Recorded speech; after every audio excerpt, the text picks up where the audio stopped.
પૂર્વ પ્રસંગમાં આપણે 46 શ્લોક સુધી સત્પ્રકરણમાં અવગાહન કર્યું. 43મા શ્લોકમાં બધી વિભૂતિઓનું વર્ણન છે. ત્યાર પછી 44મા શ્લોકમાં મૂળ સ્વરૂપનું વર્ણન છે અને 45 અને 46મા શ્લોકમાં મૂળ રૂપના નિરૂપણનું પ્રયોજન કહેવામાં આવે છે. ગુણોપસંહાર ન્યાય વડે પૂર્વ કહેલા છેલ્લા 2 શ્લોક જે છે 43 અને 44માં એમાં બતાવેલા ધર્મયુક્ત બ્રહ્મને જાણે ત્યારે એ બ્રહ્મવિદ થાય છે અને તેથી મોક્ષની પ્રાપ્તિ થાય છે. એટલે પૂર્વ કહેલા બ્રહ્મનું જ્ઞાન અવિદ્યાની નિવૃત્તિ કરી અને મોક્ષ પ્રાપ્ત કરાવે છે. તે જ્ઞાન અપરોક્ષ જ્ઞાન સમજવાનું છે અને તે અપરોક્ષ જ્ઞાનનું સાધન પંચપર્વા વિદ્યા છે કે પંચપર્વા વિદ્યા પ્રાપ્ત થાય તો બ્રહ્મનું અપરોક્ષ જ્ઞાન થાય, અવિદ્યાની નિવૃત્તિ થાય અને મોક્ષની પ્રાપ્તિ થાય.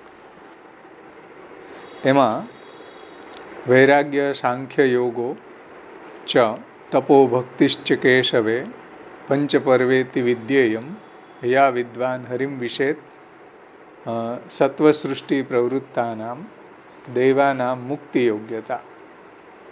તે પરમેશ્વરના જ્ઞાન વડે અવિદ્યાની નિવૃત્તિ થવાથી મોક્ષ પ્રાપ્ત થાય છે.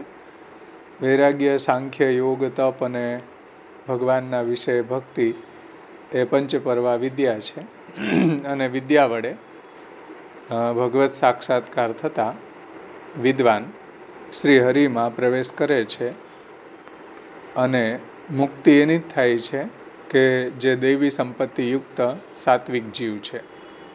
સત્વસૃષ્ટિ પ્રવૃત્તાનામ દૈવાનામ મુક્તિ યોગ્યતા. દૈવી સંપદમાં જેનું વરણ થયું છે, જે સાત્વિક છે, એવા પુરુષોને મુક્તિના અધિકારી છે. અને વિદ્યાથી જ્યારે અવિદ્યાની નિવૃત્તિ થાય છે ત્યારે અપરોક્ષ જ્ઞાન એને સિદ્ધ થાય છે. અપરોક્ષ જ્ઞાનનું સાધન પંચપર્વા વિદ્યા છે અને એમાં પ્રથમ પર્વ વૈરાગ્ય છે. વૈરાગ્ય એટલે વિષય તૃષ્ણા રહિતપણું એ વૈરાગ્ય છે. સાંખ્ય છે નિત્યાનિત્ય વસ્તુ વિવેક સાંખ્ય છે.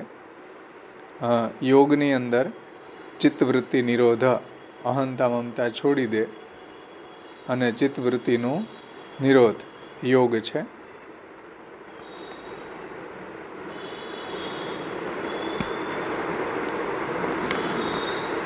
તપ એટલે વિચારપૂર્વક આલોચન, જોવું. 10 ઇન્દ્રિયો અને 11 મન એ બધા મળીને એકાગ્રતા વડે સ્થિતિ એ વિદ્યાનું ચોથું પર્વ છે એટલે યોગ. આવી રીતના નિરંતર ભાવ વડે પરમ પ્રેમ થાય અને પ્રેમને ભક્તિ કહેવામાં આવે છે. એ વિદ્યાનું 5મું પર્વ છે ભક્તિ. આ પ્રમાણે સાધન સંપત્તિ થવાથી પંચપર્વા વિદ્યા પ્રાપ્ત થાય છે અને વિદ્યા વડે થયેલા સાક્ષાત્કારથી વિદ્વાન શ્રી હરિમાં પ્રવેશ કરે છે અને આ વિદ્યા પ્રાપ્તિને વિશે દૈવી સંપદમાં ઉત્પન્ન થયેલા જીવોનો અધિકાર છે, બીજાઓનો નથી. અહીંયા સુધી આપણે અવગાહન કર્યું હતું. પૂર્વ પ્રસંગનું થોડું વિહંગાવલોકન આપણે જોયું. હવે ત્યાર પછીનો જે 47મો શ્લોક છે એમાં શ્રી મહાપ્રભુજી આજ્ઞા કરે છે. અનેનૈવ પ્રકારેણ મુક્તિ ન અન્યથા ઇતિ વક્તુમ દેશાદિ ષટકે તદંગે મુક્તિ ભાગતા ઇતિ આહ તીર્થાદાવપી આ મુક્તિ. તીર્થાદાવપી ઇતિ દ્વાભ્યામ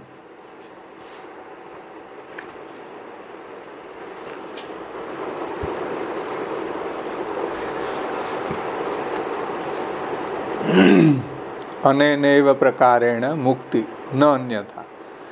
એટલે મુક્તિ પ્રાપ્તિ કરવાનો આ જ ઉપાય છે, અન્ય કોઈ ઉપાય નથી. અને નૈવ પ્રકારેણ મુક્તિ ન અન્યથા એટલે શ્રી મહાપ્રભુજીએ જે પૂર્વ શ્લોકમાં મુક્તિ સમજાવી છે કે અવિદ્યાની નિવૃત્તિ, વિદ્યાની પ્રાપ્તિ, એનાથી બ્રહ્મભાવની સિદ્ધિ થાય છે, અપરોક્ષ બ્રહ્માનુભૂતિ થાય છે ને પછી મુક્તિ થાય છે. અને નૈવ પ્રકારેણ મુક્તિ, આ જ રીતનો ઉપાય મુક્તિ પ્રાપ્ત કરવાનો છે, ન અન્યથા, બીજો કોઈ ઉપાય નથી. અન્ય કોઈ પ્રકારથી મુક્તિ થતી નથી. ઇતિ વક્તુમ દેશાદિ ષટકે તદંગે મુક્તિ ભાગતા ઇતિ આહ. એટલે એ વાતને બતાવવા માટે દેશાદિ જે ષટક છે, એટલે દેશ, કાલ, દ્રવ્ય, કર્તા, મંત્ર, કર્મ, એ 6 અંગોની અંદર થવાવાળી જે મુક્તિ છે એ ભાગતા છે, એટલે ગૌણ મુક્તિ છે, ઔપચારિક છે. હકીકતમાં મુક્તિ છે એ ભગવાનથી જ થાય છે. કોઈ દેશ કે કોઈ કાલ કે કોઈ તીર્થ વગેરેમાં કોઈની મુક્તિ થાય તો એ ગૌણ છે, ઔપચારિક છે, કહેવા માત્રનું છે. હકીકતમાં તો મુક્તિ ભગવાનની કૃપાથી જ પ્રાપ્ત થાય છે. બીજા કોઈ દેશ, કાલ કે તીર્થ એવા કોઈ સાધનોથી મુક્તિ થતી નથી. એ વાતને સમજાવવા માટે 47મો શ્લોક કહે છે. 47મા શ્લોકમાં તીર્થાદાવપી યા મુક્તિ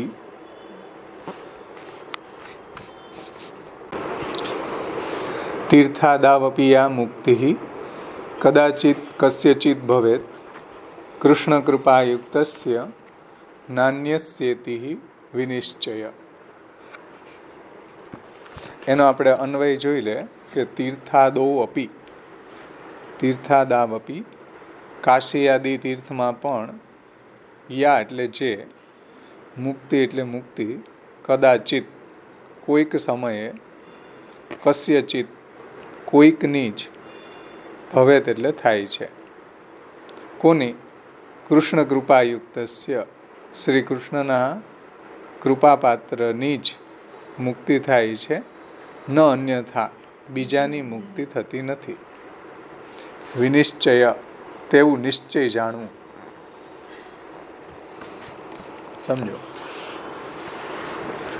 કોઈ વખત કોઈકને જ તીર્થમાં રહેવાથી મુક્તિ મળે છે, પરંતુ તે મુક્તિ પણ કૃષ્ણની કૃપા હોય તેને જ થાય છે, બીજાને નહીં, એવો નિશ્ચય છે.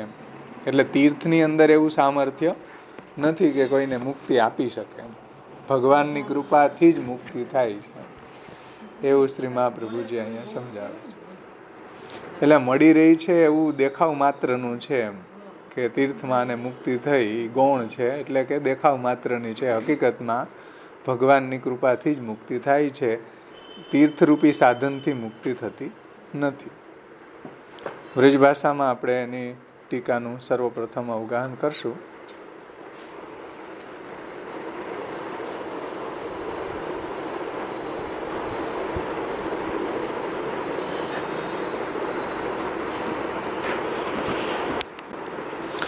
मुक्ति की प्राप्ति को प्रकार ये ही है. ये ही है यानी कि पूर्व श्लोकोમાં જે રીતના સમજાવ્યો છે, વિદ્યા અવિદ્યા અને વૃત્તિ જે પ્રકાર બતાવ્યો ને, તસ્ય જ્ઞાનાદ્ધિ કૈવલ્યમ અવિદ્યા વિદ્યા નિવૃત્તિતઃ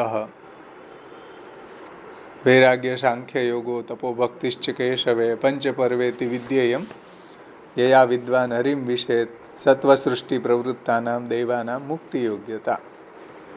ये मुक्ति की प्राप्ति को प्रकार ये ही है. अन्य कोई प्रकार से मुक्ति नहीं होवे, नहीं मिले है. ये बताइए के अर्थ भगवान के देशादिक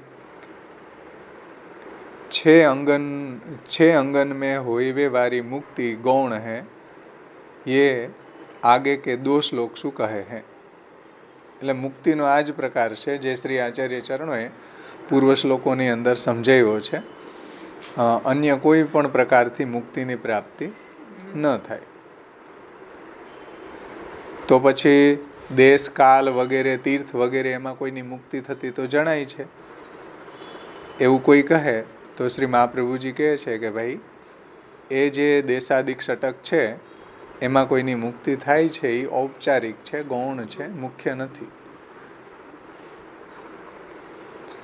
શ્લોકાર્થ. કબહુક ભગવદ ઈચ્છા હોઈવે પર કોઈ ભગવત ભક્ત जीव को तीर्थादि में रहवे या तो मरवे सो जो मुक्ति प्राप्त हो जावे हैं वो वाहिकु होवे हैं, जाके ऊपर श्री कृष्ण प्रसन्न होए हैं. जाके ऊपर श्री कृष्ण प्रसन्न होवे हैं, अन्य को नहीं होवे हैं. ये बात निश्चित है. એટલે ક્યારેક ભગવાનની ઈચ્છાથી કોઈ ભગવત ભક્તને તીર્થમાં રહેવાથી કે તીર્થાદિની અંદર એનો દેહ છૂટવાથી એને મુક્તિ પ્રાપ્ત થાય છે, પરંતુ એ તીર્થના કારણે નહીં, ભગવાનની કૃપાના કારણે મુક્તિ થાય છે, ભગવાનની પ્રસન્નતાના કારણે મુક્તિ થાય છે. આ વાત અહીંયા નિશ્ચય છે. ટીકામાં ज्ञान मार्ग में भी भक्ति करी के ही जीव की निर्गुण मुक्ति होवे है. એટલે જ્ઞાન માર્ગ જે છે એની અંદર પણ ભક્તિ હોય તો મુક્તિ થાય છે. જે આપણે પૂર્વ શ્લોક જોયો હતો ને, જ્ઞાની ચેત ભજતે કૃષ્ણમ તસ્માન નાસ્તિ અધિક અપર.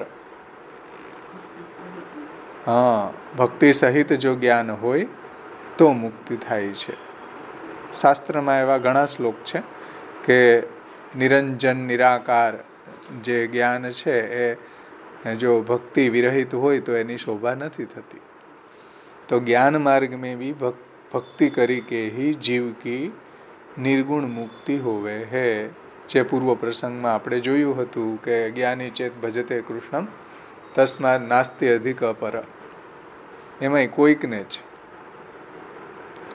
કેવલ જ્ઞાન સો તો સગુણ મુક્તિ હોવે હે.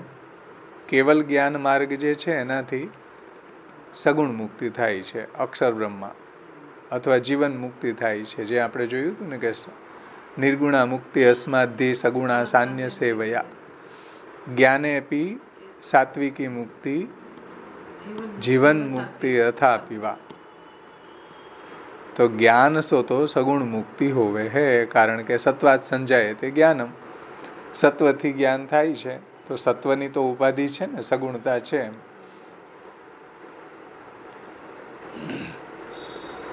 केवल ज्ञान सो तो सगुण मुक्ति होवे है, ये दिखावे के अर्थ ज्ञान मार्ग को ऊपर के श्लोक में वर्णन कियो है. એટલે પૂર્વ પ્રસંગમાં જ્ઞાન માર્ગનું વર્ણન કર્યું. ऐसे ही કાશી આદિ, એટલે એ વાત સમજાવવા માટે કે ભાઈ ભક્તિ ન હોય તો જ્ઞાન માર્ગમાં પણ મુક્તિ ન થાય એમ. ભક્તિ હોય તો જ એ નિર્ગુણ મુક્તિ પ્રાપ્ત થઈ શકે છે. ऐसे ही काशी आदि तीर्थ भी भगवान के अंग है. એટલે તીર્થો છે ભગવાનના અંગરૂપ છે. તાસો મુક્તિ દેવે વારે કહે ગયે હે. એટલે શાસ્ત્રની અંદર તીર્થોનું ઘણું મહાત્મ્ય સમજાવ્યું છે અને તીર્થમાં રહેવાથી મુક્તિ થાય છે એવું પણ વર્ણન શાસ્ત્રમાં મળે છે. तीर्थों भगवान ना अंगरूप है. तासो मुक्ति देवे वारे हैं, परंतु भगवान की भक्ति विना मुक्ति नहीं कर सके हैं. तीर्थ पण भगवाननी भक्ति वगर मुक्ति प्राप्त करावता નથી એમ. એટલે કેવલ તીર્થમાં તમે રહ્યો અને ભક્તિ ન કરો તો મુક્તિ ન થાય. તીર્થમાં રહેવાથી મુક્તિ ન થાય. તીર્થ આપણને એવું એક વાતાવરણ આપણને મળે ભક્તિ કરવા માટેનું કે ભાઈ ઘરમાં સંસારથી કંટાળ્યા હોય, ઘરમાં બધી પ્રોબ્લેમ હોય, વિરોધી હોય, તો એવા તીર્થમાં ક્યાંય જઈને ભગવત ભજન કરે તો તીર્થ એમાં એને સહાયરૂપ થાય થોડું.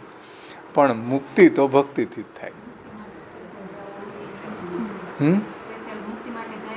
હા, તમે ન્યાય જઈને પછી કાંઈ કરો નહીં ને અહીંની જેમ સંસારમાં ન્યાય રહ્યો તો મુક્તિ ન થાય. એમ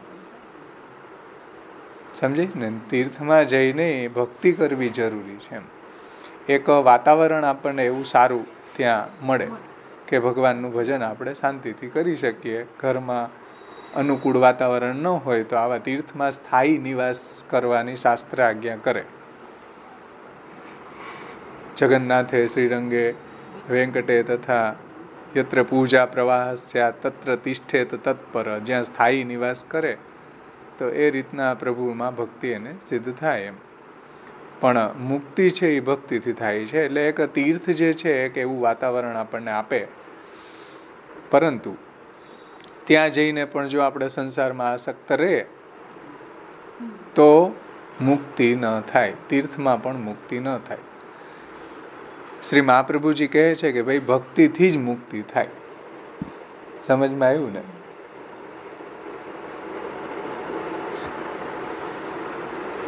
परंतु भगवान की भक्ति विना तीर्थ में भी मुक्ति नहीं कर तीर्थ में भक्ति विना मुक्ति नहीं कर सके हैं. तीर्थ में रहवे वारे जीव मात्र की भक्ति के बिना ही यदि मुक्ति हो जाती हो तो तीर्थन में भूत प्रेत क्यों दिखे है. जो तीर्थनी अंदर રહેવાથી બધાની મુક્તિ થતી હોય તો ત્યાં જ ભૂત પ્રેત ને બધી આઈટમો ત્યાં જ દેખાય તીર્થમાં. તો ત્યાં રહેવાવાળા જે માછલાઓ કાચબાઓ એની મુક્તિ થઈ જાય, એની તો કોઈની થતી નથી ભાઈ. તો તીર્થનમાં રહેવાથી કંઈ મુક્તિ ન થાય. તો તીર્થમાં તો ઘણાય રહે ને, મથુરા કેટલા બધા રહે, તો એ બધાની મુક્તિ થાય, મથુરામાં રહેવાવાળાની ન થાય. તીર્થ એક આપણને એક એવું સારું વાતાવરણ આપે. જેમ હરિદ્વાર જાય લોકો, ઘણા યોગીઓ જાય, પછી ત્યાગીઓ વૈરાગીઓ એ બધા હરિદ્વાર ને એ બાજુ જાય તો ત્યાં શું એને શાંતિ મળે, ભગવાનનું ભજન સારી રીતે થાય, કે જ્ઞાનની સાધના સારી રીતે થાય, કે યોગની સાધના સારી રીતે થાય, કે સાંખ્યની સાધનાને કરવા માટેનું એકાંત એને પ્રાપ્ત થાય. એટલા માટે બધા તીર્થોની અંદર જાય છે, ત્યાં સ્થાયી નિવાસ કરે છે. અને ત્યાં જઈને જો એ ભક્તિ કરે તો મુક્તિ થાય, अन्यथा न થાય.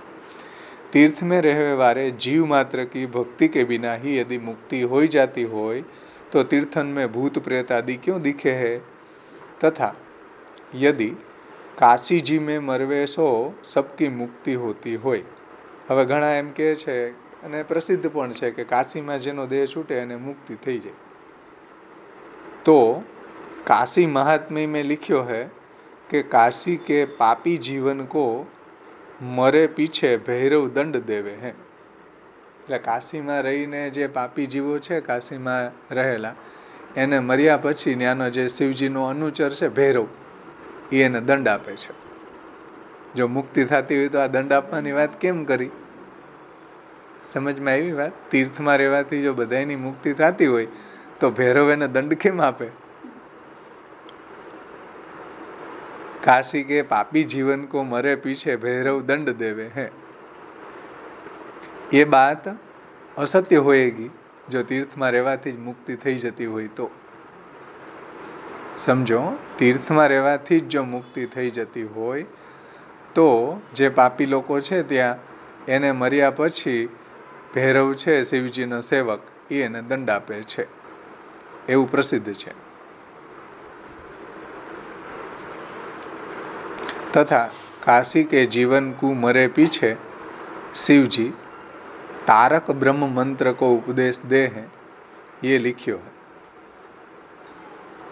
એટલે કાશીની અંદર જે કોઈનો દેહ છૂટે અને એની ઉપર જો ભગવાનની કૃપા હોય તો એને શિવજી છે એવો તારક બ્રહ્મ મંત્રનો ઉપદેશ આપે છે અને પછી એને મુક્તિ થાય છે. તો તારક બ્રહ્મ મંત્ર કો ઉપદેશ દેવે हैं, ये लिखियो है.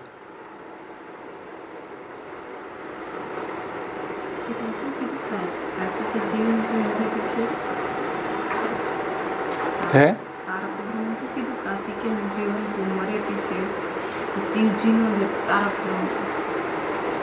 કાશી કે જીવન કુ મરે પીછે શિવજી તારક બ્રહ્મ એવો મંત્ર છે, એ મંત્રનો ઉપદેશ દેવે હે એસો લખ્યો હે. હા, તો એને મુક્તિ થાય એમ. એટલે તારક બ્રહ્મ જે છે, હા, એટલે તીર્થથી શુદ્ધ થયેલા હોય, તીર્થથી જે શુદ્ધ થયેલા હોય એને તારક બ્રહ્મો ઉપદેશ કરવામાં આવે છે, અને તે કદાપી નિષ્ફળ નથી જતો. એટલે શિવજી છે એને તારક બ્રહ્મનો ઉપદેશ આપે છે. સો વો અલૌકિક મંત્રો ઉપદેશ ભી શિવજી સબકુ નહીં દેવે. તારક બ્રહ્મ જે મંત્ર છે એનો ઉપદેશ આપે છે એની જ મુક્તિ થાય, પરંતુ શિવજી મંત્રનો ઉપદેશ બધાને નથી આપતા. કોને આપે છે? કે જેની મુક્તિ થવાની હોય, ભગવાનનો અનુગ્રહ હોય, એને જે મંત્ર આપે છે ને એની જ મુક્તિ થાય, બધાની નહીં. अलौकिक मंत्र उपदेश भी शिवजी सबन को नहीं देवे. कभी तीर्थादिकंसो शुद्ध भये कोई जीव को ही वो अलौकिक उपदेश शिवजी देवे. कभी तीर्थादिकंसो શુદ્ધ ભયે કોઈ જીવકુ, એટલે કોઈકને, જો બધાને નહીં, કોઈ જીવન કુ ही वो अलौकिक उपदेश दियो जावे हैं शिवजी द्वारा. अतएव जाके ऊपर श्री कृष्ण भगवान प्रसन्न हुए हैं, वाही जीव की काशी आदि तीर्थन में अलौकिक उपदेश के द्वारा मुक्ति करे हैं. એટલે જેને મુક્તિ આપવાની છે, જેની ઉપર ભગવાનની કૃપા છે, એવા જ જીવને શિવજી તારક બ્રહ્મ મંત્રનો ઉપદેશ આપે છે, અને એવા જીવની જ મુક્તિ થાય છે, બધાની મુક્તિ નથી થતી. તીર્થની અંદર એવું સામર્થ્ય મુક્તિ આપવાનું નથી ભાઈ. સમજમાં આવ્યું ને? श्री कृष्ण भगवान प्रसन्न होवे हैं, वाही जीव की काशी आदि तीर्थन में अलौकिक उपदेश के द्वारा मुक्ति करे हैं. जैसे नाम को, फॉर एग्जाम्पल, दृष्टांत तरीके जुओ कि जैसे नाम को महात्म्य बढ़ावे के अर्थ महापापी अजामिल की नारायण नाम सो ही मुक्ति कर दीनी, ऐसे ही तीर्थ को महात्म्य जतावे के अर्थ जाके ऊपर भगवान प्रसन्न होय वाकी तीर्थ में मुक्ति करे हैं. तीर्थનું મહાત્મ્ય વધારવા માટે કોઈકને તીર્થની અંદર મુક્તિ ભગવાન આપે છે, કે તીર્થમાં રહીને જેનું અંતઃકરણ શુદ્ધ થયું હોય એવા કોઈ જીવ છે જે ત્યાં ભક્તિ કરતા હોય તીર્થમાં રહીને, એને ભગવાન મુક્તિ આપે તો બધાને એમ લાગે કે જો આને તીર્થમાં રહેવાથી મુક્તિ થઈ. પરંતુ હકીકતમાં તીર્થનું એવું સામર્થ્ય મુક્તિ પ્રદાન કરવાનું નથી, ભગવાન જ મુક્તિ પ્રદાન કરે છે, એવું શ્રી મહાપ્રભુજી અહીંયા કહે છે. જે અને જેવી રીતના નામનું મહાત્મ્ય વધારવા માટે નારાયણ નામથી અજામિલનો ઉદ્ધાર થયો, તો ભગવાનના નામનો મહિમા પ્રસિદ્ધ થયો ને, ભગવાનના નામનો મહિમા મહાત્મ્ય વધે એટલે. પણ એનો મતલબ એવો નથી કે બધાએ પુત્રનું નામ નારાયણ રાખે તો એને મુક્તિ થઈ જાય, ન થાય. સમજમાં આવ્યું ને?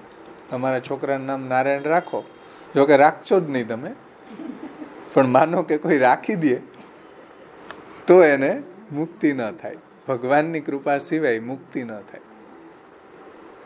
એટલે આવો મહિમા ષષ્ટમ સ્કંદની અંદર નામનો મહિમા વર્ણવેલો છે કે જૈસે नाम को महात्म्य बढ़ावे के अर्थ महापापी अजामिल की नारायण नाम सो ही मुक्ति कर दीनी, ऐसे ही तीर्थ को महात्म्य जतावे के अर्थ जाके ऊपर भगवान प्रसन्न होय वाकी तीर्थ में मुक्ति करे हैं.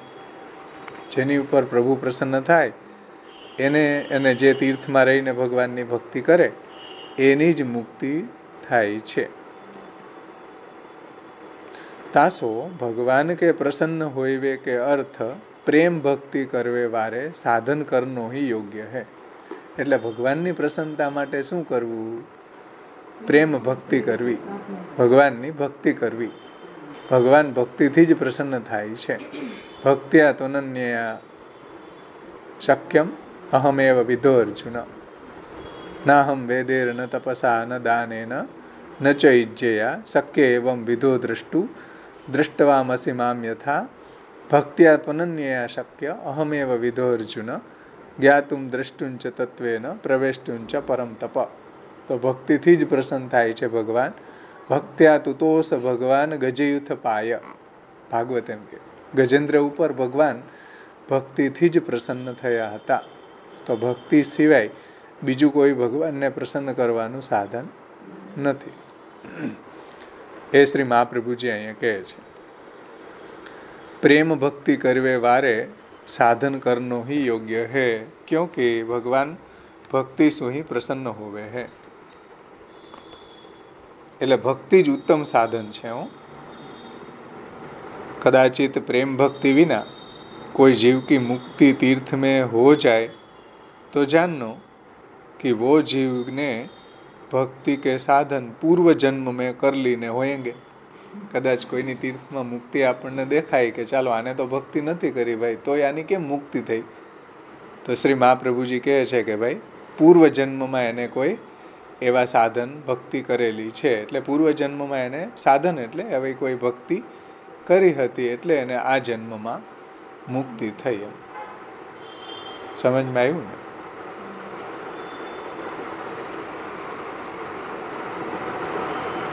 પ્રકાશમાં કીધું તસ્યાપી પૂર્વમેવ સાધન સંપત્તિ સિદ્ધા.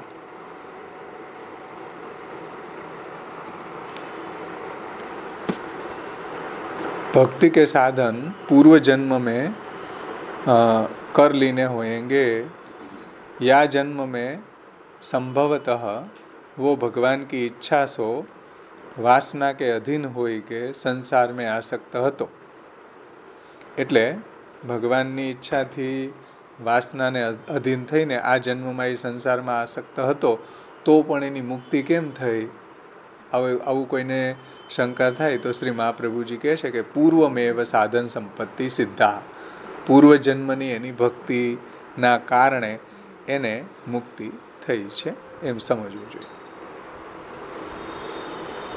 એટલે તીર્થનું એવું કોઈ સામર્થ્ય નથી ભાઈ. એવી રીતના કોઈ કાલનું સામર્થ્ય નથી,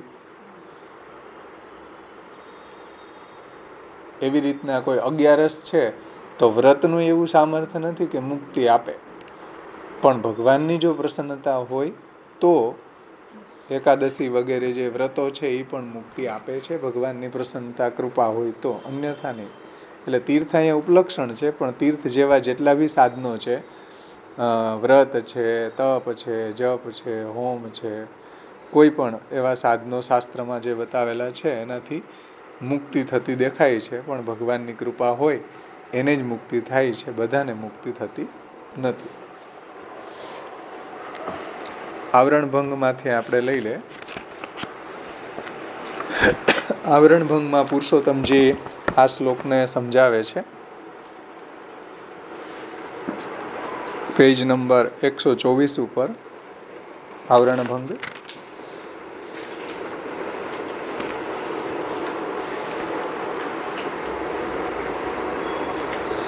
તત્રાંતે તારકમ બ્રહ્મ વ્યાચષ્ટે.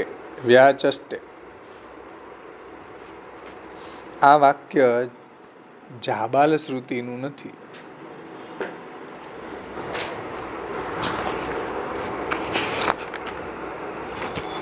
આ તારક બ્રહ્મની વાત આવી ને હમણાં વ્રજ ભાષામાં, તો એ જાબાલ શ્રુતિનું વાક્ય નથી. કેમ કે જાબાલ શ્રુતિમાં અવિમુક્તિનું સ્થાન ઘ્રાણ અને ભ્રૂની સંધિમાં બતાવેલું છે. જાબાલ શ્રુતિની અંદર અવિમુક્તનું સ્થાન ઘ્રાણ અને ભ્રૂની સંધિમાં બતાવેલું છે. અને કાશીનું બીજું નામ અવિમુક્ત પણ છે.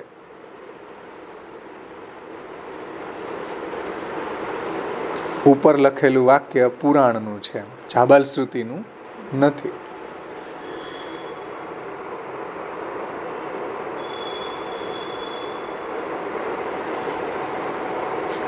જો કે કાશીમાં બ્રહ્મનો ઉપદેશ કહેલો છે, તો પણ કાશી મહાત્મ્યમાં પાપીને ભૈરવનો દંડ કહેલો છે.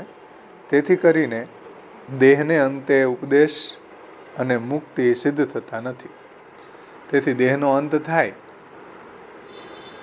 અને શિવજી જો એને ઉપદેશ આપે તારક બ્રહ્મ મંત્રનો, તો મુક્તિ થાય. નહીતર અને એમાં પણ જો ભગવાનની પ્રસન્નતા હોય તો, અન્યથા મુક્તિ થતી નથી. તેથી કરીને દેહને અંતે ઉપદેશ અને મુક્તિ સિદ્ધ થતા નથી. સમજાણું ને? આજે તારક બ્રહ્મનો મંત્ર ઉપદેશ શિવજી જેને આપે એની મુક્તિ થાય છે, પણ બધાને નથી આપતા. ભગવાનની જેની ઉપર પ્રસન્નતા હોય કે ભગવાનને જેને મુક્તિ આપવાની ઈચ્છા હોય એને જ આ તારક બ્રહ્મ જે મંત્ર છે એનો ઉપદેશ શિવજી કરે છે.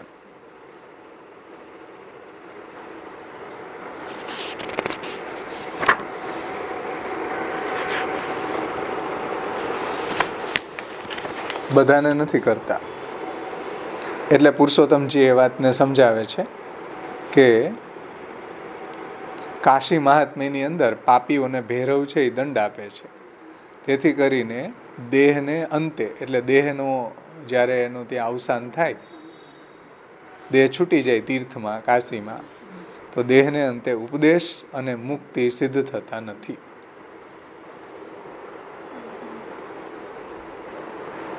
દંડથી શુદ્ધ થયા પછી કોઈકને જ બ્રહ્મનો ઉપદેશ થાય છે. એટલે દંડ આપે ભૈરવ, એનાથી પછી શુદ્ધ થાય ને પછી એને બ્રહ્મો ઉપદેશ, શિવજી જ્યારે તારક બ્રહ્મ મંત્રનો ઉપદેશ આપે તો એને મુક્તિ થાય. એ કારણથી તીર્થાદિકમાં સર્વની મુક્તિ થતી નથી. તીર્થની અંદર ભાઈ બધાની મુક્તિ ન થાય. નહીતર તો બધા તીર્થમાં જઈને દવા પી જાય તો એને શું મુક્તિ મળે? તીર્થમાં જઈને દવા પી જાય તો ન મળે. અમારા કુટુંબમાં એક ભાઈ પુરુષોત્તમ મહિનામાં ઓફ થઈ ગયા, તો બધા જો પુરુષોત્તમ મહિનામાં ઓફ થયા ને મુક્તિ મળી ગયા. શું મુક્તિ મળી ગઈ? કાંઈ સારું કામ કોઈ દી કર્યું નથી એને, તો મુક્તિ કાંઈ પુરુષોત્તમ મહિનામાં મરવાથી મુક્તિ થાય? ન થાય. પણ માણસની ભ્રાંતિ એવી છે કે આ મુક્તિ મળી ગઈ.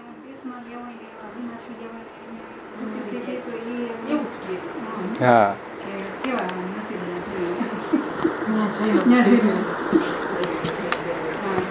પણ એવા કોઈ તીર્થ કે એવા કોઈ કાલ કે એવા કોઈ વ્રત વગેરે જે છે એ મુક્તિ પ્રદાન કરવા સમર્થ નથી. કૃષ્ણ કૃપા યુક્તસ્ય ન અન્ય. કૃષ્ણની કૃપા જેની ઉપર હોય એને જ મુક્તિ થાય છે. એટલે તીર્થમાં રહીને જો કોઈ ભગવાનની ભક્તિ કરે તો એને મુક્તિ મળી શકે.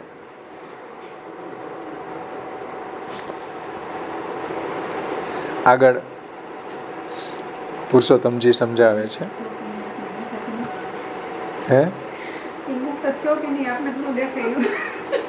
શાસ્ત્ર એમ કે ને, શાસ્ત્ર એમાં પ્રમાણ છે ને, એમ કોની મુક્તિ થાય ને કોની ન થાય એમાં પ્રમાણ શું? હું કે તમે નહીં. અમારે બધા કહેતા જોઈ કે પુરુષોત્તમ મહિનામાં બાપા વૈયા ગયા ને હવે મુક્ત થઈ ગયા. બાપાએ કોઈ દી સારું કામ કર્યું જ નથી, મુક્ત થયા કેવી રીતના મૂકો?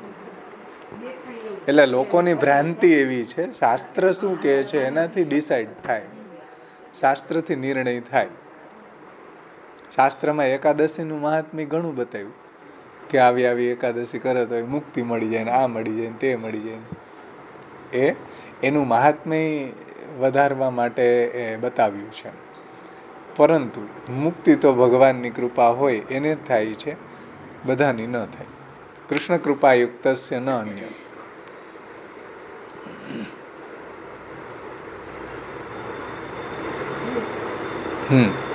અને એ કારણથી તીર્થાદિકમાં સર્વની મુક્તિ થતી નથી. કદાપી કોઈ એવી શંકા કરે કે ભૈરવી યાતના થયા પછી કાલાંતરે મુક્તિ મળવાનો સંભવ છે, એટલે એને ભૈરવની યાતના મળે અને પછી શુદ્ધ થઈ જાય યાતના ભોગવીને, પછી એને કાલાંતરે એટલે અમુક કાલ પછી કાલાંતરે મુક્તિ મળવાનો સંભવ છે. છતાં તમે કોઈકને જ ઉપદેશથી મોક્ષ મળે એમ શા માટે કહો છો કે ભાઈ તીર્થાદિકમાં રહેવાથી એને જે કાંઈ પાપાચરણ કર્યું હોય એને કારણે ભૈરવ એને દંડ આપે છે અને પછી દંડથી શુદ્ધ થયા પછી કોઈકને જ શિવજી તારક બ્રહ્મ મંત્રનો ઉપદેશ આપે છે અને એ મુક્ત થાય છે. તો કોઈ એવો પૂર્વ પક્ષ કરે કે ભાઈ કાલાંતરે ભૈરવ દંડ આપી દે પછી દંડથી શુદ્ધ થયો હોય તો પછી કાલાંતરે એને મુક્તિ મળે જ છે. એમાં તમે એમ શા માટે કહો છો કે કોઈકને જ ઉપદેશ થયા પછી કાલાંતરે મુક્તિ મળવાનો સંભવ છે? એટલે કોઈકને જ ઉપદેશથી મોક્ષ મળે છે એવું તમે શા માટે કહો છો? તો એ શંકાના ઉત્તરમાં શ્રી પુરુષોત્તમજી કહે છે કે સાધનથી પ્રસન્ન થયેલા ભગવાન તે દ્વારા એ તીર્થના મહાત્મ્યને માટે મુક્તિ આપે છે. સાધનથી તીર્થમાં રહીને ભગવાનની ભક્તિ કરે કોઈ અને એનાથી જો પ્રભુ પ્રસન્ન થાય તો ભગવાન તે દ્વારા એટલે જેને તીર્થમાં રહીને ભગવાનની ભક્તિ કરી હોય એના દ્વારા તીર્થના મહાત્મ્યને વધારવા માટે મુક્તિ ભગવાન એને મુક્તિ આપે છે.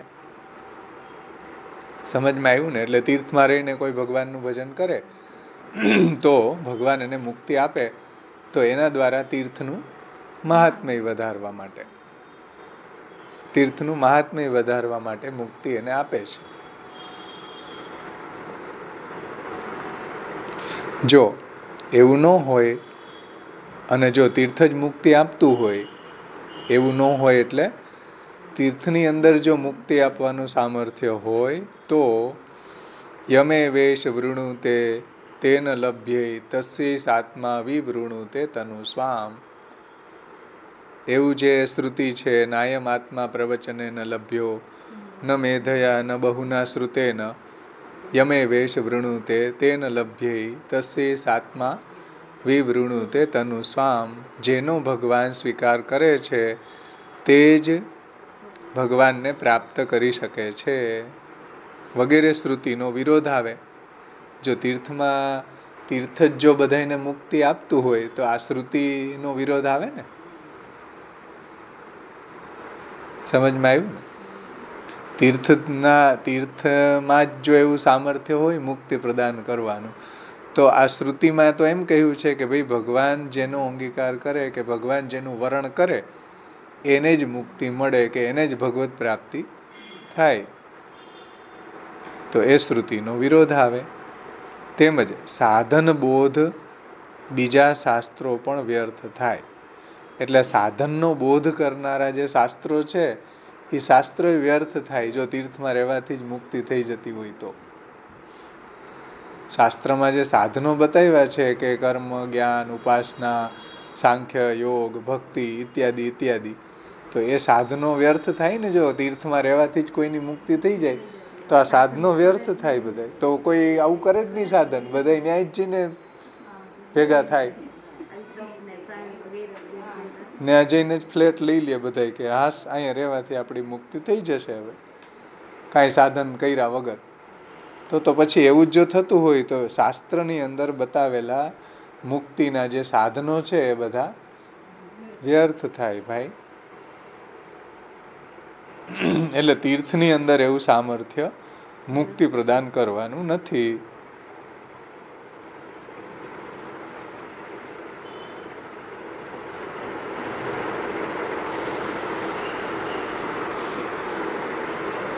તેમજ સાધન બોધ બીજા શાસ્ત્રો પણ વ્યર્થ થાય. સાધન બોધક, સાધનોનો બોધ કરનારા બીજા શાસ્ત્રો પણ વ્યર્થ થાય. શા માટે? જો તીર્થમાં રહેવા માત્રથી જ મુક્તિ થતી હોય તો આ જે સાધનો શાસ્ત્ર બતાવે છે ભક્તિ, જ્ઞાન ઇત્યાદિ એ શાસ્ત્રો વ્યર્થ થાય.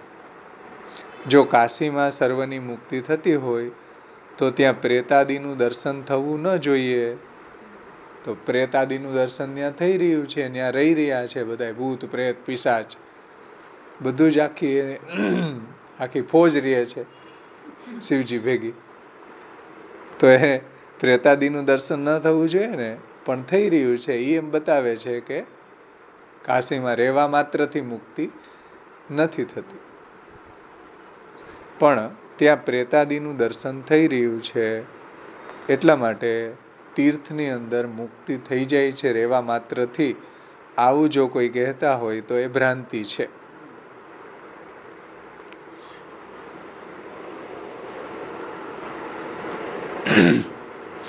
અને તીર્થમાં રહેવાથી બીજી પ્રોબ્લેમ એ છે, જુઓ, તીર્થમાં રહેવાથી પેરેડોક્સ શું છે કે પુણ્ય ક્ષેત્રમાં કરેલું પાપ વજ્રલેપ થાય છે, તેથી કોઈ દહાડે જતું નથી.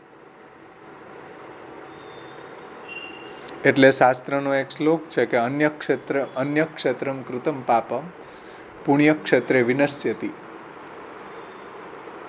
પુણ્ય ક્ષેત્રે કૃતમ પાપમ વજ્રલેપમ ભવિષ્યતિ. એટલે અન્ય તમે પાપ કર્યા હોય અહીંયા અને તીર્થમાં જાઓ તો ધોવાઈ જાય, પણ તીર્થમાં રહીને પાપ કરો તો એ વજ્રલેપ થાય, એ ધોવાય નહીં. પછી તીર્થની અંદર પાપાચરણ કર્યું હોય તો એ ધોવાય નહીં. એટલે મહાપ્રભુજીએ સિદ્ધાંત મુક્તાવલીમાં પણ આ વાત કરી હતી કે ભક્તે ભાવે તું તીરસ્થો યથા દુષ્ટૈ સ્વકર્મભી અન્યથા ભાવમ આપન્નસ તસ્મા સ્થાનશ્ચ નશ્યતિ. આરૂઢ પતિત થઈ જાય, સમજો. તો પુણ્ય ક્ષેત્રમાં કરેલું પાપ વજ્રલેપ રૂપ થાય છે, તેથી તે કોઈ દહાડે જતું નથી. જો કાશીમાં સર્વની મુક્તિ થતી હોય તો આ વાક્ય પણ વ્યર્થ થાય. કાશીમાં જો બધાની મુક્તિ થતી હોય તો કાશીની અંદર રહીને જે પાપ કરે છે એનું શું? યમુનાજીના કિનારે રહેવાથી મુક્તિ થતી હોય તો યમુનાજીમાં જે માછલા પકડે એનું શું? એની મુક્તિ થાય? એ તો અહીંયા પાપાચરણ કરે છે, ચાલ બિછાવીને અંદર ગંગાજીમાં યમુનાજીમાં, એનું શું? તો તીર્થ ક્ષેત્રે કૃતમ પાપમ વજ્રલેપમ ભવિષ્યતિ. એટલે એની મુક્તિ થતી નથી. એ જે વાત સિદ્ધ કરે છે કે તીર્થમાં બધાની મુક્તિ નથી થતી. જો કાશીમાં સર્વની મુક્તિ થતી હોય તો આ વાક્ય પણ વ્યર્થ થાય. એ ઉપરથી સિદ્ધ થાય છે કે વિદ્યાના અધિકારીને જ ભગવાનની પ્રાપ્તિ થાય છે. એટલે જેને પંચપર્વા વિદ્યા પ્રાપ્તિ થાય, પંચપર્વા અવિદ્યા નિવૃત્ત થાય ભગવાનની ભક્તિથી. કારણ કે ભગવાનની ભક્તિ પણ પંચપર્વા વિદ્યામાં આવી ગઈ ને. ભલે મોક્ષ મેળવવાના પ્રયોજનથી કરાયેલી ભક્તિ છે, સ્વતંત્ર પુષ્ટિ ભક્તિ નથી, પરંતુ મુક્તિની સાધન રૂપા તો બતાવી છે ને એ ભક્તિ. એટલે પંચપર્વા વિદ્યાની પ્રાપ્તિ થાય, પંચપર્વા વિદ્યા નિવૃત્ત થાય અને ભગવાન પ્રસન્ન થાય તો એને મુક્તિ થઈ શકે. તીર્થ આપણને એટલું કરે કે આપણને એક સારું વાતાવરણ આપે કે આપણે ઘરમાં સંસારમાં આસક્ત હોઈએ તો તીર્થમાં જઈને રહીએ તો ત્યાં આપણું થોડું, જો આપણી આગળ ભક્તિ આપણી વધારવી હોય તો, નહીતર નહીં હો. ત્યાં ભક્તિ કરવા માટે સારું એટમોસ્ફિયર મળી જાય, એવું આપણને કોઈ ભગવત ભક્તોનો સંગ મળી જાય, એટલે ઘરના જે સંસારને આ બધી ધોખાધડીમાંથી છૂટે તો થોડું એને સારું વાતાવરણ આપે તીર્થ, એવું બની શકે. એટલે થોડું એને હેલ્પ કરે એમ. પણ મુક્તિ જે છે ભગવાનની પ્રસન્નતા વગર પ્રાપ્ત ન થાય. આ રહસ્ય અહીંયા મહાપ્રભુજી આપણને સમજાવ્યું. એવી રીતના તીર્થની એવી રીતના કાલ હોય કે વ્રત હોય કે કોઈ બી જે શાસ્ત્રમાં બતાવેલા સાધનો હોય એનાથી મુક્તિ ન મળે. ભગવાનની અનુગ્રહથી જ, ભગવાનની પ્રસન્નતાથી જ મુક્તિ મળે છે. જેમ ઉત્તરાયણની અંદર ભીષ્મની દેહ છૂટ્યો તો એને મુક્તિ થઈ. તો ઉત્તરાયણમાં તો કેટલાયના દેહ છૂટતા છે, તો શું બધાની મુક્તિ થાય? ઇન્ડિયામાં કેટલા ઉત્તરાયણમાં કેટલા મરતા હોય? ઉત્તરાયણ એટલે ઓલે પતંગ ચગાવે એ નહીં, 6 મહિનાનો પૂર્વાયણ, 6 મહિના દક્ષિણાયણ હોય અને 6 મહિના ઉત્તરાયણ હોય. વર્ષના 2 પાર્ટની અંદર ઉત્તરાયણ અને દક્ષિણાયણ. એમાં ઉત્તરાયણની અંદર દેહ છૂટે એની મુક્તિ થાય જ્ઞાનીઓની. પરંતુ ભગવાનની કૃપા હોય તો થાય. બધાએ ઉત્તરાયણમાં દવા પી જાય તો મુક્તિ ન થાય. સમજાઈશ ને? એ રીતના તીર્થ, એ રીતના કાલનો વિચાર કરીએ તો એવો કાલ ઉત્તમ હોય કે એમાં એનું મૃત્યુ થાય, જેમ હમણાં પુરુષોત્તમ મહિનાની વાત કરી, તો શું મુક્તિ થાય? ન થાય. એવી રીતના વ્રત કે હા વ્રત, જો આનો 11ના દિવસે આનો દેહ છૂટ્યો બાપાનો, તો એ હા, તો કેટલા બધા લોકો ભ્રાંતિ છે.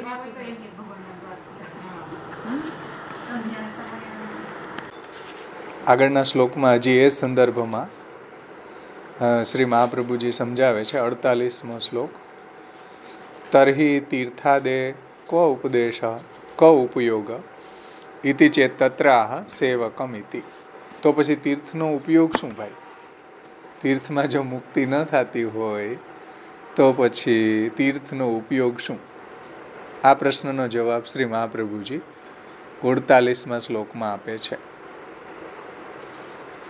તર્હિ તીર્થાદેક વ ઉપયોગ ઇતિ ચેત તત્રાહ સેવકમ કૃપયા કૃષ્ણ કદાચિન મોચયેત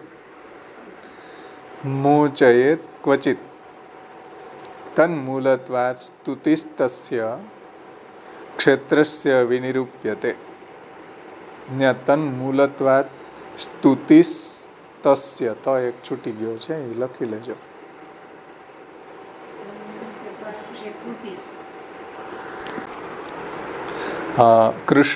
શ્રી કૃષ્ણ કૃપયા અનુગ્રહ કરીને સેવકને કદાચિત કોઈ ઉત્તમ સમયે ક્વચિત કોઈ તીર્થક્ષેત્ર સ્થાને મોચયેત મુક્ત કરે છે. તસ્ય તે ક્ષેત્રસ્ય એટલે તીર્થક્ષેત્રની સ્તુતિ એટલે કે તીર્થક્ષેત્ર મુક્તિ આપનાર છે એવી પ્રસિદ્ધિ થાય, એવી સ્તુતિ થાય. વિનિરૂપ્ય તે એવું દર્શાવવામાં આવે છે.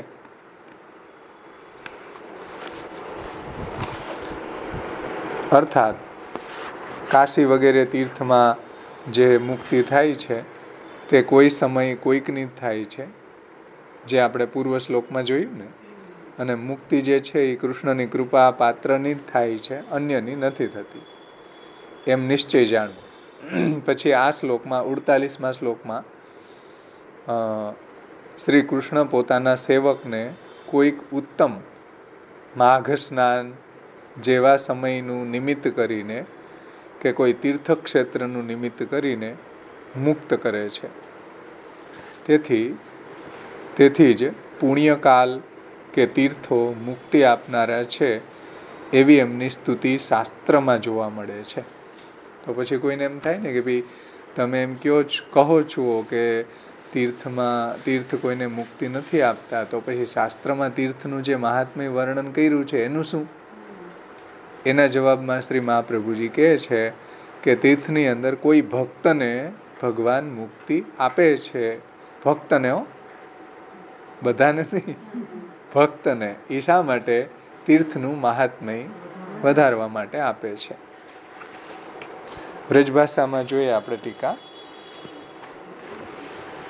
જો તબ ફિર तीर्थादिकन को कहाँ उपयोग? जो तीर्थમાં રહેવાથી मुक्ति न थाती હોય तो या प्रश्न को उत्तर देते हैं कि भगवान श्री कृष्ण कृपा करी के अपने सेवक को कदाचित तीर्थादिक में मुक्ति दे हैं या के फल स्वरूप उन क्षेत्र की मुक्ति साधक कही के स्तुति करी जाए है કે આ ક્ષેત્ર છે, આ તીર્થ ક્ષેત્ર છે એ મુક્તિ પ્રદાન કરનારું છે, એવી એની પ્રશંસા લોકમાં થાય, એવી સ્તુતિ થાય. એટલા માટે શ્રી મહાપ્રભુજી પ્રકાશમાં એને સમજાવે છે, જે વ્રજભાષામાં ટીકાકાર આપણને સમજાવી રહ્યા છે કે तीर्थ की प्रशंसा करावे के अर्थ तीर्थ में अपने भक्तन की भगवान मुक्ति करे हैं, ऐसे ही काल की प्रशंसा करावे के अर्थ उत्तरायण आदि काल में कृष्ण उत्तरायण आदि काल में कृपा करी के भक्तन की मुक्ति करे हैं। जैसे दृढ़ भक्त भीष्म पितामह की मुक्ति करी के उत्तरायण काल को महात्म्य बढ़ायो है। જેમ ભીષ્મ જે પિતા છે એની ઉત્તરાયણમાં મુક્તિ થઈ. ભીષ્મ પિતામહ છે એની ઉત્તરાયણમાં એ ઉત્તરાયણની રાહ જોતા હતા. સમજો, બધા પાંડવોને અંદર યુધિષ્ઠિરને ખૂબ ટેન્શન, ઉદ્વેગ, ગિલ્ટી ફીલ હતું કે મેં યુદ્ધની અંદર એટલી હત્યા કરી. બધા એને સમજાવ્યા, કોઈ સમજ્યા જ નહીં. પછી ભગવાન એને કીધું કે જાઓ તમે ભીષ્મ પાસે જાઓ, એ તમને સમજાવશે.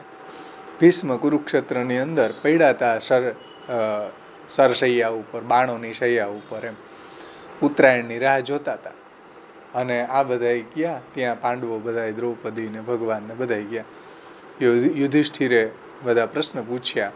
ભીષ્મ તો મહાન જ્ઞાની હતા, વસુ હતા, એટલે એને બધા જવાબ આપ્યા. પરંતુ યુધિષ્ઠિરનો તો મોહ ને એ બધું દૂર થયું. પણ ભીષ્મ પિતા ઉત્તરાયણની રાહ જોતા હતા. સામે ભગવાન બિરાજતા હોવા છતાં પણ ઉત્તરાયણની રાહ જોતા હતા. અને જેવું ઉત્તરાયણ શરૂ થયું એવું તરત પાટી દખ્તર પેક કરી બધું જ્ઞાન આપવાનું બંધ કરી દેહ છોડી દીધો. કારણ કે ઈચ્છા મૃત્યુ તેની પાસે હતું.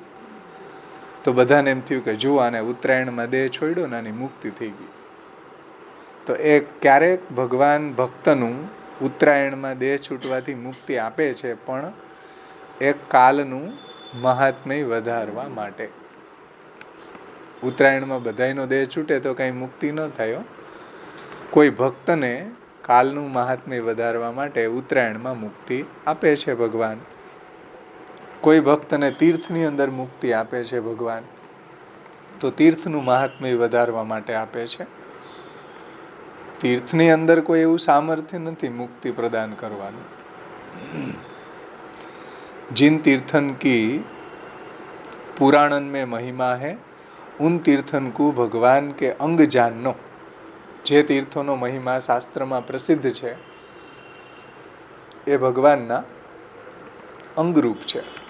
જેમ શ્રી ગંગાજી છે તો ભગવાનના ચરણમાંથી પ્રગટ થયા છે, એમ તીર્થ છે એ ભગવાનના અંગમાંથી પ્રગટ થયા છે, ભગવાનના અંગરૂપ છે. તેથી તીર્થનો મહિમા શાસ્ત્રની અંદર વર્ણવેલો છે. વે તીર્થ ભગવાન કી ભક્તિ, વે તીર્થ ભગવાન કી ભક્તિ બિગાડવે વારે દૈત્યન કે વિઘ્ન કો દૂર કરે હે. એટલે તીર્થ આપણને એક એવું સારું વાતાવરણ આપે ભક્તિ લાયક. શું કે ભાઈ દૈત્યો જે છે ત્યાં વિઘ્ન ન કરે. ભગવાન કી ભક્તિની અંદર વિઘ્ન કરવા વાળા જે દૈત્યો છે એ ત્યાં વિઘ્ન ન કરે. તો दैत्यन के विघ्नन को दूर करे हैं. तासो ही लोक में तीर्थ को प्रचार होइवे के अर्थ तीर्थ मुक्ति देवे वारे हैं. ऐसे शास्त्र में कहो है. એટલે તીર્થનો પ્રચાર કરવા માટે, તીર્થનું મહાત્મ્ય વધારવા માટે શાસ્ત્રની અંદર આવા વાક્યો જોવા મળે છે. કેવા? કે તીર્થ મુક્તિ દેવે વારે हैं. ऐसे शास्त्र में कहो है. तासो तीर्थ में निवास करवे से निवास करी के शुद्ध काल में प्रेम भक्ति साधन को साधनो योग्य है. એટલે તીર્થમાં રહીને પણ કરવાનું શું? ભગવાનની ભક્તિ કરવાની છે. શુદ્ધ કાલ में प्रेम भक्ति साधन को साधनो योग्य है. એટલે એક જનરલ અહીંયા વાત કરી છે. કોઈ બી હોય, જ્ઞાની હોય કે યોગી હોય, એને શુદ્ધ કાલમાં ત્યાં ભગવાનનું ભજન કરવું જોઈએ. એમ ઉત્તમ કાલમાં પ્રેમ ભક્તિ સાધન કુ સાધનો યોગ્ય है. कोई पुरुष भक्ति बिना केवल तीर्थादिकन में रहवे सो ही मेरी मुक्ति हो जाएगी ऐसे समझ के भक्ति करनो छोड़ देगो बाकी मुक्ति नहीं होएगी. કોઈ એમ કે હવે આપણે તીર્થમાં રહેવાથી મુક્ત થઈ જશું, આપણે ભક્તિ કરવાનું શું કામ? તો કોઈ મુક્તિ થવાની નથી. એમ અને ભક્ત ભાવે તું તીરસ્થો યથા દુષ્ટેશ્વ કર્મ ભી અન્યથા ભાવમ આપન્ન તસ્મા સ્થાનશ્ચ નશ્યતિ. એ નફામાં, તસ્મા સ્થાનશ્ચ નશ્યતિ, એ નફામાં જો ભક્તિ ન કરી તો તીર્થનો ઉપયોગ એ દુરુપયોગ કરશે, એના કારણે એને તીર્થમાં રહેવાથી પતન થશે. એટલે ભક્તિ વગર કોઈ તીર્થની અંદર રહે અને એમ માને કે મારી મુક્તિ થઈ જશે, ન થાય. ऐसे समझ के भक्ति करनो छोड़ देंगो तो वाकी मुक्ति नहीं होगी. એટલે તીર્થમાં જઈને પણ ભગવાનનું ભજન કરવાનું છે, ભગવત સેવા કરવાની છે. કોઈ એમ કે અમે વ્રજમાં રહેશું એટલે અમારી મુક્તિ થઈ જશે. વ્રજમાં રહેવાથી મુક્તિ ન થાય, ત્યાં રહીને ભગવાનનું ભજન કરવાથી મુક્તિ થાય. કારણ કે એવા તીર્થ કે વ્રજ વગેરે આપણને સારું એટમોસ્ફિયર આપે, ભક્તિ લાયક, કે ત્યાં બધા ભગવાનના ભક્તો રહેતા હોય. આપણે અહીંયા ઘર સંસારમાં જેને બાધારૂપ છે એની વાત છે. જે ઘરમાં રહીને ભગવાનની સેવા લાયક એનું ગૃહસ્થાશ્રમ છે એને તો ત્યાં તીર્થની આવશ્યકતા નથી, એને તો ઘરમાં જ તીર્થ છે. એને તો તીર્થમાં રહે કે ઘરમાં રહે શું ફેર પડવાનો? સમજમાં આવ્યું ને? પરંતુ જે લોકોના ઘરની અંદર વિરોધી વાતાવરણ છે અને એવા કદાચ વ્રજમાં જઈને ભગવાનનું ભજન કરે તો એને વિશેષ ભક્તિ ત્યાં વૃદ્ધિંગત થાય. એમ આ બધી સંસારીઓની સાથે રહેવાથી જે એવું ભક્તિલાયક વાતાવરણ એને ઘરમાં ન મળતું હોય અને વ્રજ વગેરે સ્થાનોમાં રહીને ભગવાનનું ભજન કરે તો ભક્તિ ત્યાં સારી રીતે સંપન્ન થઈ શકે.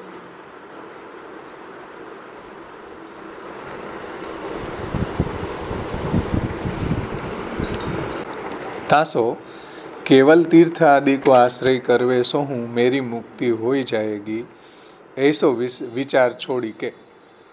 એટલે કેવલ તીર્થ આશ્રય કરવાથી મારી મુક્તિ થઈ જશે એવો વિચાર એને છોડી દેવો જોઈએ.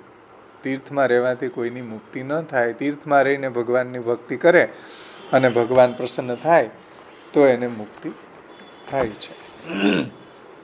એટલે શ્રી મહાપ્રભુજીએ નિબંધમાં તીર્થાટનનો પ્રકાર જ્યાં સમજાવ્યો ત્યાં શ્રી મહાપ્રભુજી આજ્ઞા કરે છે કે કૃષ્ણ એવ તાત્પર્ય નતું તીર્થાદો.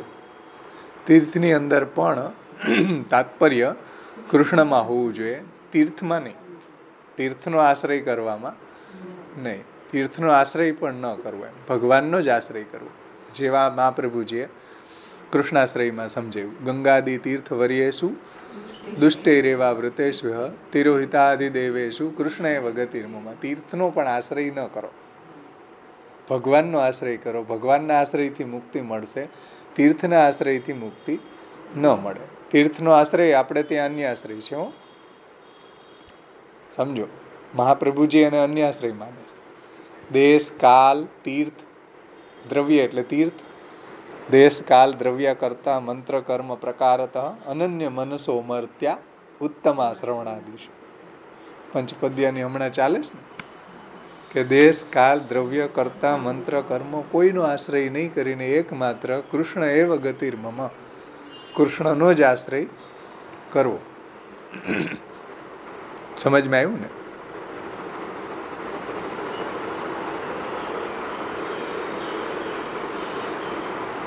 આવરણ ભંગ જોઈ લે, થોડું છે.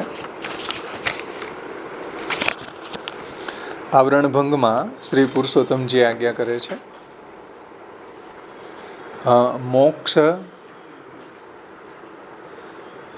મોક્ષમ ઈચ્છે જનાર્દનાત વરમ વૃષ્ણીસ્વ ભદ્રંતે ઋતે કૈવલ્ય મદ્યનઃ એક એવેશ્વરસ્તસ્ય ભગવાન વિષ્ણુરવ્યય ઇત્યાદિ વાક્ય ઉપરથી જણાય છે કે મોક્ષ જનાર્દન તરફથી જ મળે છે. મોક્ષ જે છે એ જનાર્દન ભગવાન જ આપે છે. જનાર્દન એટલે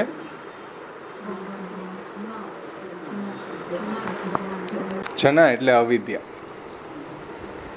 જનાર્દન એટલે અવિદ્યાનો નાશ કરનારા. હમણાં આની પહેલા જ આવ્યું ને, આમાં જ જનાર્દન. જના એટલે અવિદ્યા, એનું અર્દન એટલે એનો નાશ કરનારા જનાર્દન ભગવાન. તો મોક્ષમ ઈચ્છે જનાર્દનાથ છે ને, જનાર્દન ભગવાનથી જ મોક્ષ થાય છે, જે અવિદ્યાનો નાશ કરનારા છે. ઇત્યાદિ વાક્યો ઉપરથી જણાય છે કે મોક્ષ જનાર્દન તરફથી જ મળે છે. દેવતાઓએ મુચકુંદ પ્રત્યે કહ્યું હતું કે તારું કલ્યાણ થાવો, તું આજ મોક્ષ સિવાયનું વરદાન અમારી પાસેથી માગ, કેમ કે મોક્ષના નિયામક અથવા તો મોક્ષના દાતા એક જ ભગવાન વિષ્ણુ છે. આ વાક્યથી સિદ્ધ થાય છે કે તીર્થાધિષ્ઠાતા દેવ મોક્ષ આપવા માટે સમર્થ નથી, પરંતુ તેઓ સાધનમાં થતા વિઘ્નોને માત્ર અટકાવે છે. એટલે સાધન કરવામાં કાંઈ વિઘ્ન આવતું હોય તો એ તીર્થના અધિષ્ઠાતા દેવતાઓ છે એ ત્યાં અટકાવે છે, દૂર કરે છે એમ. પણ મોક્ષ નથી આપતા. તીર્થાધિષ્ઠાતા દેવતાઓ મોક્ષ નથી આપતા. જો આપતા હોય તો મુચકુંદને કેમ ના પાડી? મુચકુંદ રાજા છે એ દેવતાઓ જ્યારે યુદ્ધ કરતા હતા દૈત્યો સાથે, અસુરો સાથે, તો એમાં એનો પક્ષ જે છે દેવતાઓનો નબળો પડી ગયો. એટલે એને મુચકુંદ રાજા તો ભૂતલ ઉપર બિરાજતા હતા, તો એને મુચકુંદ રાજાને બોલાવ્યા કે આવો અમને હેલ્પ કરો, please help me, please help me.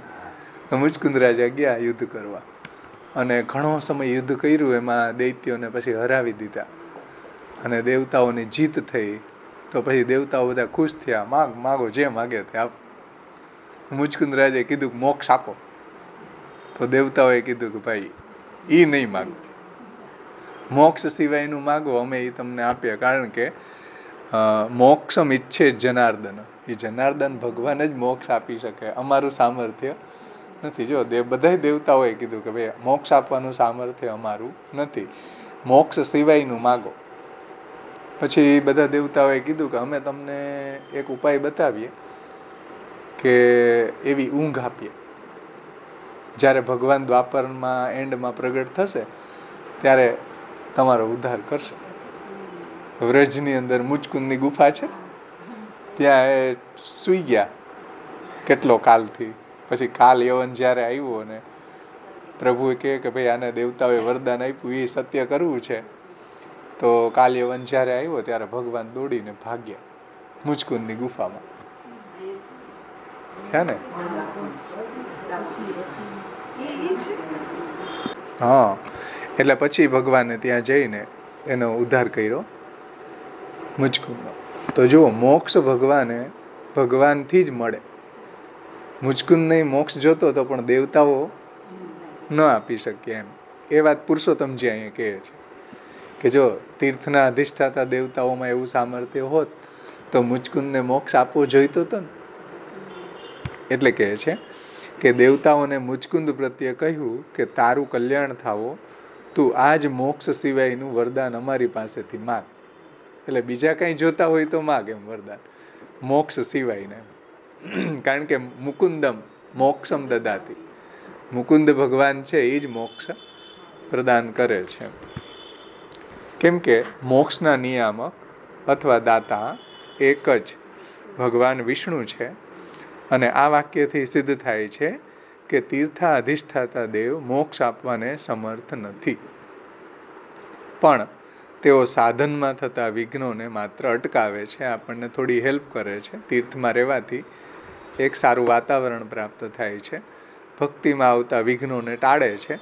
પરંતુ તીર્થથી કોઈની મુક્તિ ન થાય. એ રીતના કોઈ કાલમાં મરે ઉત્તરાયણમાં તો એની મુક્તિ ન થાય, પરંતુ ભગવાન એના ભક્તને ક્યારેક ઉત્તરાયણમાં મુક્તિ કાલનું મહાત્મ્ય વધારવા માટે આપે છે. એવી રીતના તીર્થમાં કોઈ ભક્તને ભગવાન મુક્તિ આપે તો તીર્થનું મહાત્મ્ય વધારવા માટે.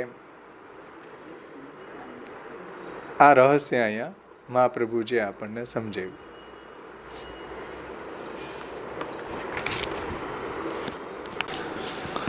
આગળ શ્રી મહાપ્રભુજી 49મા શ્લોકમાં આજ્ઞા કરે છે, અતઃ કેવલ તીર્થાદ્યાશ્રયમ પરિત્યજ્ય યથા ભગવતી સ્નેહો ભવતી તથા યત્નમ કુર્યાત ઇતિ આહ તસ્માદિતિ. તો હવે શું કરવું? તીર્થની અંદર રહેવાથી મુક્તિ ન થાય, ભગવાનની કૃપાથી જ મુક્તિ થાય, તો કેવલ તીર્થાદ્ય આશ્રય પરિત્યજ્ય. એટલા માટે કેવલ તીર્થનો આશ્રયનો ત્યાગ કરવાથી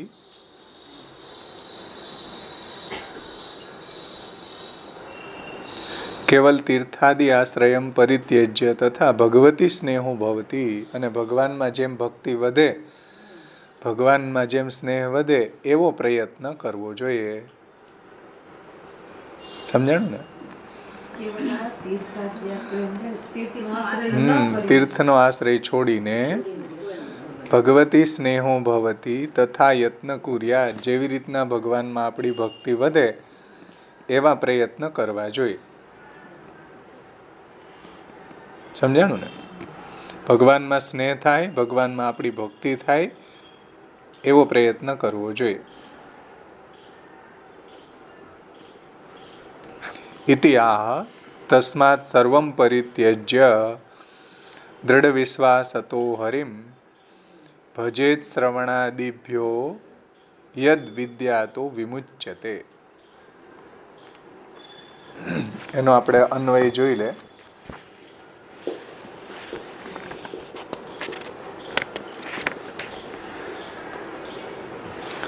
તસ્માત તેથી, તેથી એટલે કેવલ તીર્થાશ્રય મોક્ષ નહીં આપે. તેથી કેવલ તીર્થનો આશ્રય કરવાથી મોક્ષની પ્રાપ્તિ નથી થતી. એટલા માટે સર્વમ પરિત્યજ્ય, સર્વમ એટલે કે સર્વ અવિશ્વાસ વગેરે પરિત્યજ્ય દૂર કરીને દૃઢ વિશ્વાસ હતો હરિમ, દૃઢ વિશ્વાસથી હરિને શ્રવણાદિભ્ય, શ્રવણાદિ દ્વારા, શ્રવણાદિ 9 પ્રકારની ભક્તિ કરવાથી, આદિ શબ્દથી શ્રવણમ, કીર્તનમ, વિષ્ણુ સ્મરણમ, પાદસેવનમ, અર્ચનમ, વંદનમ, દાસ્યમ, સખ્યમ, આત્મનિવેદનમ પણ સમજી લેવું. તો શ્રવણાદિભ્યામ એટલે શ્રવણાદિ 9ધા ભક્તિથી યત વિદ્યાત, ભગવત શક્તિરૂપ વિદ્યાથી પણ મુચ્યતે મુક્તિ પ્રાપ્ત થાય છે.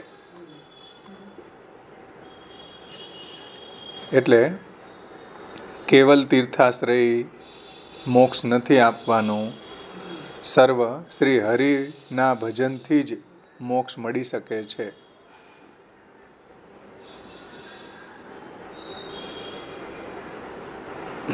એટલે ભગવાનના ભજનથી જ મોક્ષ પ્રાપ્ત થાય છે. ભગવાનના ભજનથી મોક્ષ નહીં મળે એવો અવિશ્વાસ ન કરવો જોઈએ. એટલે તીર્થાદિનો આશ્રયનો પરિત્યાગ કરી અને હરિમાં જ દૃઢ વિશ્વાસ રાખીને શ્રવણાદિ 9ધા ભક્તિ કરવાથી જે વિદ્યાની પ્રાપ્તિ થાય, વિદ્યાથી પણ મુક્તિ થઈને મોક્ષ પ્રાપ્ત થઈ શકે છે. ટીકામાં આપણે વ્રજભાષામાં જોઈએ. તાસો તેથી केवल तीर्थ आदि को आश्रय करवे सो हूँ मेरी मुक्ति हो जाएगी, ऐसो विचार छोड़ी के जा प्रकार भगवान में स्नेह होय वा प्रकार यत्न करनो. अब मर्यादा भक्ति को वर्णन करे हैं. કારણ કે પંચપર્વા વિદ્યામાં જે ભક્તિ બતાવી છે એ મર્યાદા માર્ગી છે, મોક્ષની કામનાથી કરવામાં આવેલી છે. ભક્તિ કરવે સો ભી કદાચિત મેરી મુક્તિ નહીં હોય તો, કોઈ એમ કે ભાઈ ભક્તિ કરવાથી મારી મુક્તિ નહીં થાય તો એવો સંદેહ ન કરવો એમ. એટલે શ્રી મહાપ્રભુજી કહે છે દૃઢ વિશ્વાસ હતો હરિમ, પ્રભુમાં દૃઢ વિશ્વાસ રાખો, ભક્તિમાં दृढ़ विश्वास राखो. ऐसो संदेह नाही राखनो, वेद में लिखे भये श्रवण, मनन तथा निधिध्यासन ये 3 साधन करी के इनके करवे सो भगवान मेरी मुक्ति अवश्य करेंगे. कारण के वेद में साधनों बताव्या छे, आत्मावारे श्रोतव्यम, मंतव्यम, निधिध्यासितव्यम. આત્માનું એટલે પરમાત્માનું શ્રવણ કરવું, મનન કરવું, ધ્યાન કરવું. વેદ જ આ રીતના સાધનો બતાવે છે, તો એ રીતના સાધન કરવે શું? મુક્તિ અવશ્ય કરેંગે ऐसो दृढ़ विश्वास हो ही जावे हैं। फिर श्रीमद् भगवद गीता जी और भागवतोक्त नवधा भक्ति निरंतर करते रहनो. કારણ કે મર્યાદાની વાત છે ને, મર્યાદા ભક્તિની, તો પ્રથમ વેદમાં બતાવેલા સાધનો આત્માવારે શ્રોતવ્યમ, મંતવ્યમ, નિધિધ્યાસિતવ્ય કરવાનું. પછી આગળ જતા શ્રીમદ્ ભગવદ્ ગીતા અને ભાગવતમાં કહેલી નવધા ભક્તિ કરવી. नवधा भक्ति निरंतर करनो, ऐसे नवधा भक्ति करते करते स्नेह भक्ति जब हो जावे हैं, એટલે નવધા ભક્તિ કરવાની ભગવાનમાં પ્રેમ પ્રગટ થાય એટલા માટે. અને એમ નવધા ભક્તિ શ્રવણ, કીર્તન, સ્મરણ, પાદ સેવન, અર્ચન, વંદન, દાસ્ય, સખ્ય, આત્મનિવેદન કરતા કરતા પ્રભુમાં સ્નેહ ભક્તિ જબ હોઈ જાવે હે તબ અવિદ્યા સો ભી છૂટ જાવે હે, ત્યારે એની અવિદ્યા દૂર થઈ જાય છે. અર્થાત અવિદ્યા સો છૂટવે કે અર્થ તથા વિદ્યા પ્રાપ્તિ કે અર્થ विद्या के 5 परवंशो अभ्यास करनो, ये बात पहले कही गई है. એટલે અવિદ્યા દૂર થાય અને વિદ્યાની પ્રાપ્તિ થાય, વૈરાગ્ય, સાંખ્ય, યોગ, તપ અને ભક્તિ. તો વિદ્યા કે 5 पर्वन को अभ्यास करनो, એટલે વિદ્યાના 5 पर्वનો નિરંતર અભ્યાસ કરવો. આ વાત પૂર્વ પ્રસંગમાં આપણે જોઈ ને, પંચપર્વા વિદ્યાનું જ્યાં સ્વરૂપ વર્ણન આવ્યું ત્યાં. ફેરી વિદ્યા શોભી છૂટી કે બ્રહ્મે પ્રવેશ હોઈવે કે અર્થ શ્રવણાદિ નવધા ભક્તિ કો અભ્યાસ નિરંતર કરનો. કારણ કે વિદ્યા જે છે એ એક બંધન છે, સમજો. વિદ્યા જે છે એમાંય સગુણતા છે, એમાંથી નહીં છૂટવાનું છે. એટલે વિદ્યા અને અવિદ્યા બેમાંથી છૂટે ત્યારે નિર્ગુણ બને. વિદ્યામાં એ સાત્વિકતા છે. તે શ્રી મહાપ્રભુજી કહે છે, ભાઈ મુક્તિ વખતે નિર્ગુણ બનવાની વાત છે, તો વિદ્યા અને અવિદ્યા બંનેથી છૂટવાની વાત છે. એ સમજાવે છે. જુઓ,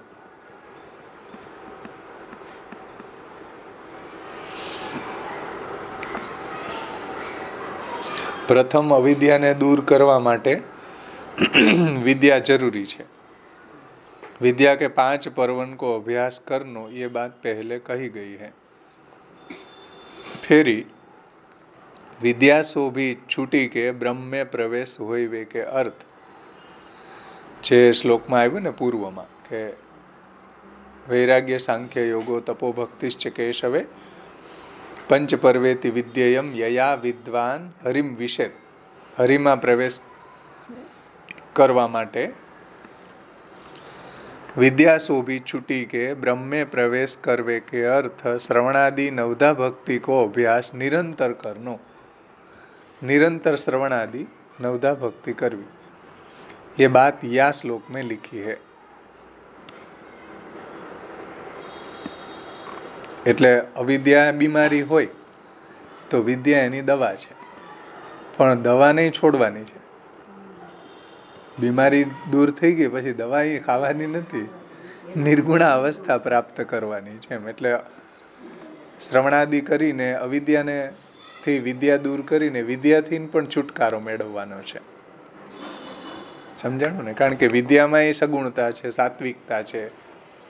એ સાત્વિકતાથી ઉપર ઉઠે જ્યારે નિર્ગુણ બને ત્યારે યયા વિદ્વાન હરિમ વિષેદ, હરિમાં એનો પ્રવેશ થાય, નિર્ગુણ બને ત્યારે.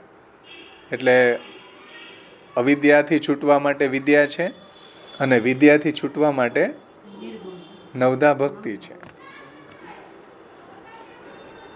જે વાત અહીં કરી, વિદ્યા સો ભી છૂટવે કે છૂટી કે બ્રહ્મે પ્રવેશ હોઈવે કે અર્થ શ્રવણાદિ નવધા ભક્તિ કો અભ્યાસ નિરંતર કરનો.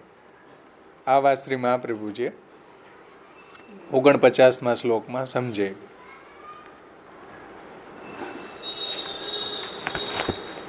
આવરણ ભંગમાં આ ઠેકાણે દૃઢ વિશ્વાસમાં શ્રુતિમાં કહેલા પેજ નંબર આવરણ ભંગમાં 126 સોરી.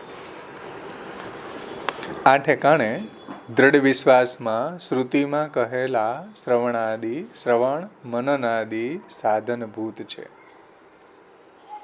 આ ઠેકાણે દૃઢ વિશ્વાસમાં કે હરિમાં જ દૃઢ વિશ્વાસ રાખવો, એ દૃઢ વિશ્વાસમાં શ્રુતિમાં જે સાધનો બતાવ્યા, આત્માવારે શ્રોતવ્ય, મંતવ્ય, નિધિધ્યાસિતવ્ય, આત્માનું શ્રવણ કરવું, મનન કરવું, ધ્યાન કરવું ઇત્યાદિ સાધનભૂત છે. અને ભજનમાં ભગવત શાસ્ત્રમાં કહેલા શ્રવણ કીર્તન 9 સાધનો છે એમ જાણવું, એમ સમજવું. અને ભગવત ભજન કરવાથી વિદ્યા અને અવિદ્યા બંનેની નિવૃત્તિ થાય છે અને તેથી મોક્ષ પ્રાપ્ત થાય છે. સમજાણું ને? ભગવત ભજન કરવાથી વિદ્યા અને અવિદ્યા બંનેમાંથી છુટકારો પ્રાપ્ત કરીને યયા વિદ્વાન હરિમ વિષેદ, હરિમાં એનો પ્રવેશ થાય છે. આ રીતના શ્રી મહાપ્રભુજીએ મુક્તિનો પ્રકાર અહીંયા સમજાવ્યો.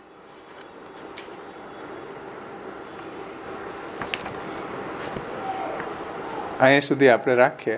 આગળના 2 શ્લોક આવતે વખતે લેશું. એમાં જ્ઞાન માર્ગી મુક્તિ કરતાં ભક્તિ માર્ગી મુક્તિની શ્રેષ્ઠતા બતાવી છે. અને ત્યાર પછી આ જે પ્રકરણ છે એ સંપન્ન થશે. છેલ્લે ઉપસંહાર કર્યો છે અને આપણું સત પ્રકરણ પછી સંપન્ન થશે.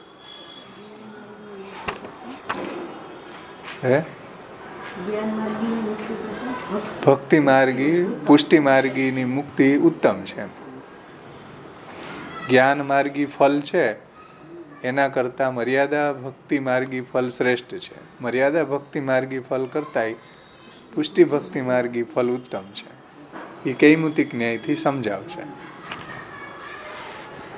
પૂર્વ આગળ જે શ્લોક આવશે એમાં 50-51 અને છેલ્લે લાસ્ટમાં ઉપસંહારમાં સંપૂર્ણ સત પ્રકરણનું જે તાત્પર્ય સમજાવ્યું છે, નિષ્કર્ષ જેને કહેવામાં આવે, એ આપણે હવે આવતે વખતે લઈશું. આમાં કોઈને કંઈ પ્રશ્ન છે?